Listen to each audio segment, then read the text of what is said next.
Hello, everyone, and welcome to the second webinar for water stewardship at SES Global Services. My name is Lauren Enright. I'm the Program Manager of Water Services at SES. A few housekeeping rules. All attendees are on listen-only mode. Should you have a question, please type it into the chat box in the question. I will be sure to answer it at the end, and if not, I can follow up with you personally. Also, should any colleagues of yours not be joining today, please note we will be sending a recording at the end of the webinar. SES was founded in 1984. We are certainly proud to be celebrating our 40-year anniversary this year. We are a global leader in environmental and sustainability certification, consulting, auditing, and standards development. We have over 30,000 certifications in 125 countries. The SES institutional network is made up of 4 arms. The SES Global Services, which is the certification, verification, and auditing branch. The SES Standards, which is the standard development arm. The SES Consulting arm, which is the Sustainable Business Solutions, and lastly, a newly developed heat reduction initiative for climate accounting in slowing global warming. Our reach is vast, from apparel and textiles all the way to water stewardship. Our global presence is vast as well, with auditors and employees living and working abroad and globally. So what is a certification for water stewardship? SES sees it as a necessary framework for responsible water management on water stewardship. We see climate resilience and water management as key to an organization's sustainability journey. We show demonstrating leadership and commitment is necessary, while also measuring year-over-year commitment in creating contextually relevant targets. I flipped ahead to see who is eligible. It's of all organizations of all sizes globally. So we're seeing interest from manufacturing and chemical, all the way to textiles. So it's sort of across the reach, as well as to sort of more nuanced sectors and spheres. The value of implementing best practices and water stewardship at a site level is both beneficial for the organization as well as the site's operations and processes. We see this necessary in enhanced reputation, brand value, investor confidence, long-term sustainability, competitive advantage, market access, and climate resilience. We also see this beneficial and imperative for sites' operations and processes in creating operational efficiencies, stakeholder engagement, roadmap for continuous improvement and monitoring for year over year, risk mitigation, regulatory compliance, community relations, sustainable water management, and environmental protection. Understanding physical water risks is key to climate resilience. We feel monthly, if not daily, what these acute and chronic risks are to our daily lives, as well as our colleagues living abroad. We feel them in wildfire frequency, as I'm here based in Santa Barbara, and feel them here just across the way over in San Ynez, as well as all up and down the Western United States at the moment. We want to ask, what are the components of corporate sustainability? We see it imperative to create long-term vision and strategic thinking for value in an organization. Bringing in the economic, environmental, social good, and ethical thinking and governance is necessary, while also tailoring in what is influential and empowerment to bring upon what is collaboration for water stewardship. Zeroing in on the environmental impact within a company is supposedly known through scope 1 through 3. In water, carbon footprinting, and waste management. Water stewardship is gaining more and more traction by the day in understanding where a company is in its own sustainability and ESG goals. At the moment, we're going to be taking a quick poll. in understanding where your company is in its own water and water stewardship goals. I'll be launching the poll right now. So the poll will be open for about 10 seconds.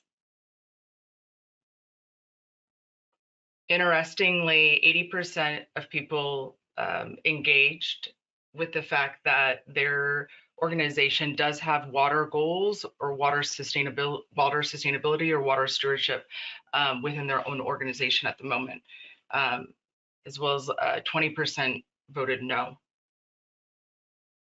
Moving back into what is corporate sustainability and how it really shifts with water stewardship is within its own water resiliency and water adaptability. The necessary creation of 20, 30, 40, and 50 goals is imperative for organizations and C-suite individuals to keep targets as well as commitments to their stakeholders, to investors, and consumers alike. Involving the community is necessary, as well as holding oneself accountable to water-related compliance.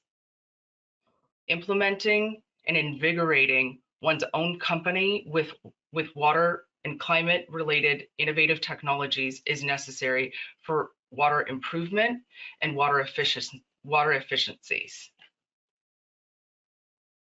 We see the benefits to certification in numerous ways, from instilling stakeholder trust to actually building reputational enhancement for one's brand. We hear and we see the need for on-product claims from net zero and net positive, as well as integrating operational and site-related claims for long-term sustainability. We know that ESG and sustainability are necessary for the long-term viability of an organization's goals, and see that certification will hold true as well. We integrated the necessary component of a trailblazer into the SCS certification standard for multiple reasons. Once a client and organization are able to achieve their baseline water performance, an organization is able to go through what are trailblazers, which we're deeming as necessary channels of improvement and opportunity in terms of natural habitat and biodiversity impacts, nature-based solutions, innovative technologies, water circularity, net positive water use, and net zero water use, as well as water quality improvement and community engagement. We have heard recently from specific clients where their own corporate sustainability journey is within these specific trailblazers, and we're excited to put out another poll to see where you are at today. So I'm just launching a second poll and understanding what key focus areas in water is your organization focused on. The poll is open for the next 10 to 15 seconds.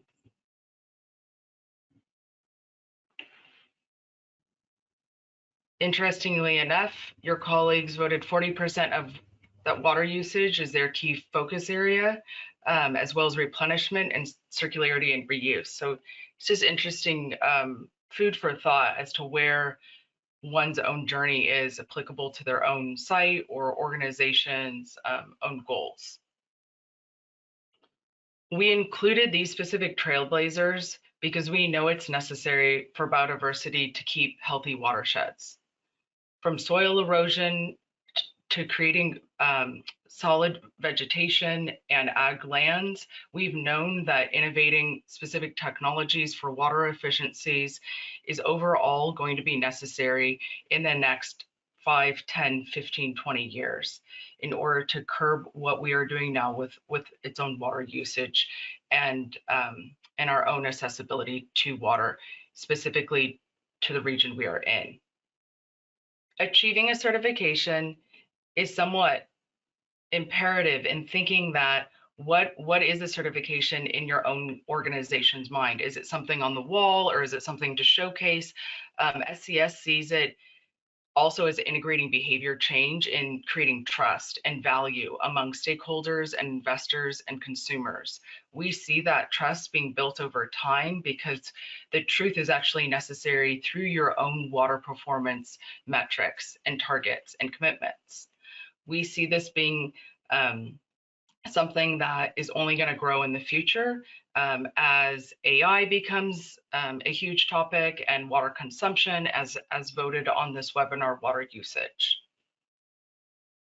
So the importance and value of third-party certification comes with that. SCS is a third party that is neutral.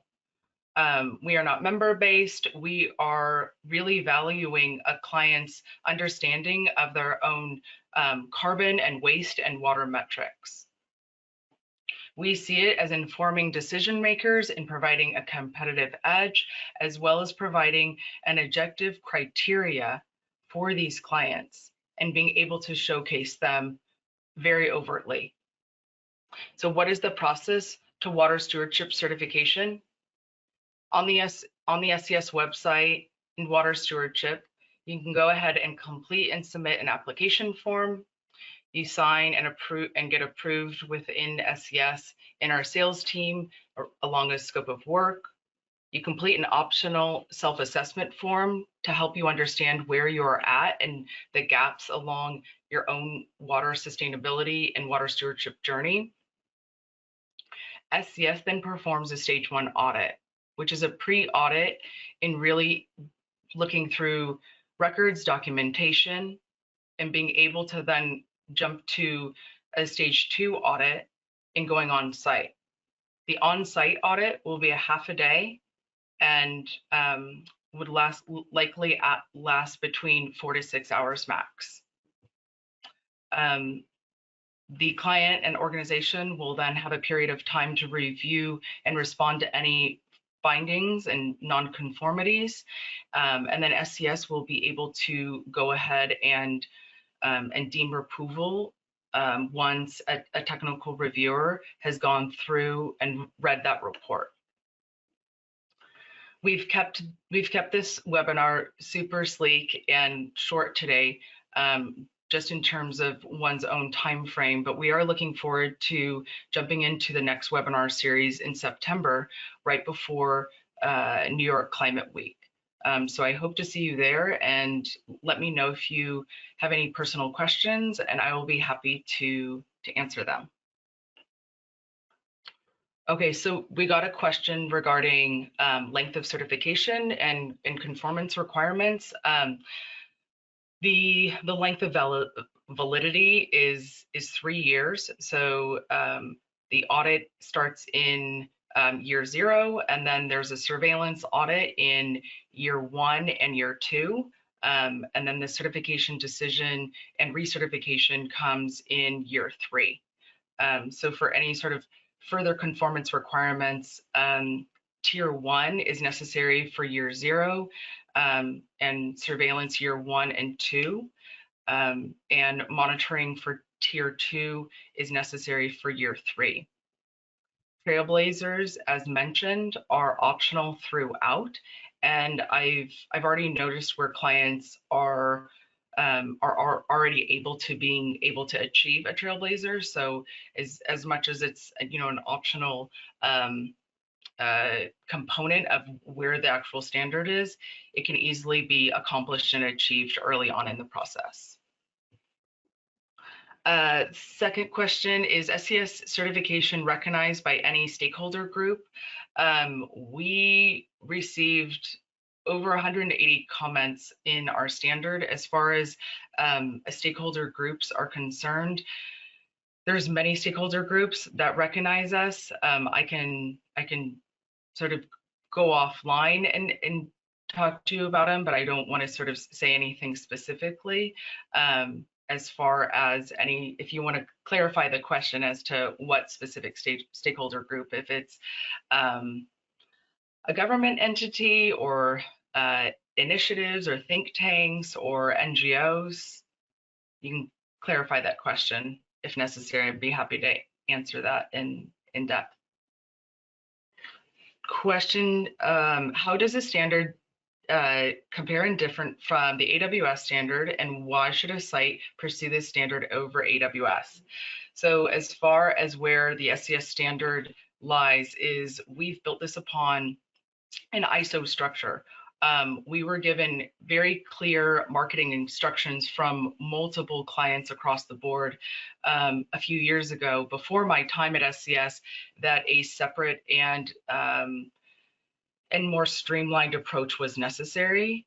We also deemed it to where we saw multiple veins of water stewardship be opened up, and thought that the AWS standard holds itself in its own right, but there are sort of necessary improvements and opportunities for us and SCS to come in. I think one of the main differences is its own streamlined approach. Its best practices are different.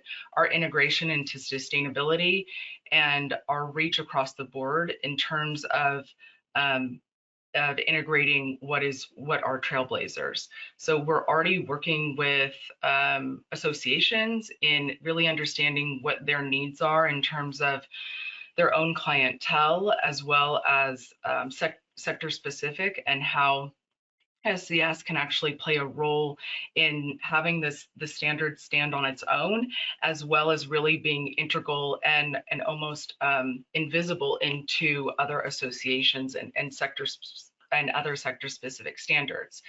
I think I've received feedback in the last 6 months that's been amazing in terms of our net zero and net positive water claims.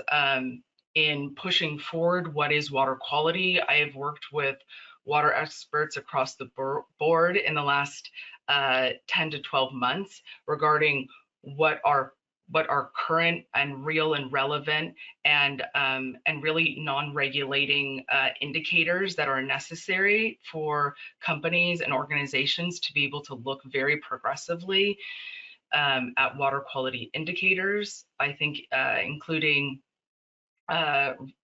circularity and reuse was a necessary component, and we've gotten an overwhelming amount of support from stakeholders abroad and here in the US, as well as biodiversity and integration in nature-based solutions. So everyone on the call, I think we all know that biodiversity is necessary for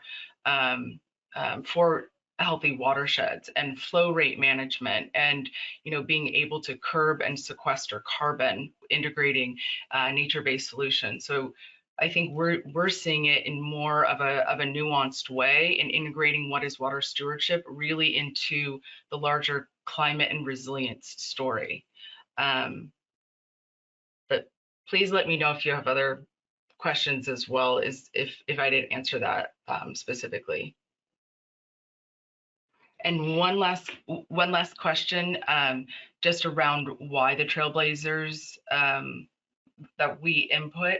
I have personally come from a background in risk management, in hydrology and technology, and I really saw the necessary, the gap in including what is technology. I guess that's something, I want to say not new under the sun in terms of where standards and frameworks have been, but they've been very disclosure heavy, and holding into a checkbox as to what should and shouldn't be included, which is really integral, obviously, to reporting requirements for investors and stakeholders. But I saw really the opportunity to integrate what is already out there on the market, and being able to really integrate, even on a pilot stage, what are efficiencies that could be integrated into both the organization at a top level in terms of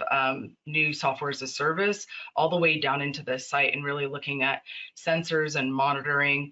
And even just speaking with clients more recently, I realized we have a long way to go. And I think everyone is at a very interesting part of their own water stewardship journey, in terms of being very on the ball and being able to monitor, or sort of on the way other side, have an amazing brand, but but have a harder time and struggling with actually how to monitor because of the location they are in the world.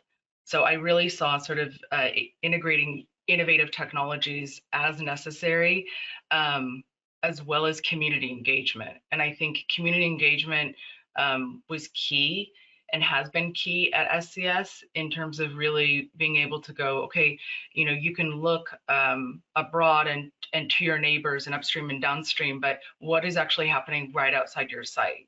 And being able to justify and expand your boundary in saying this is why we are looking at engaging with the community.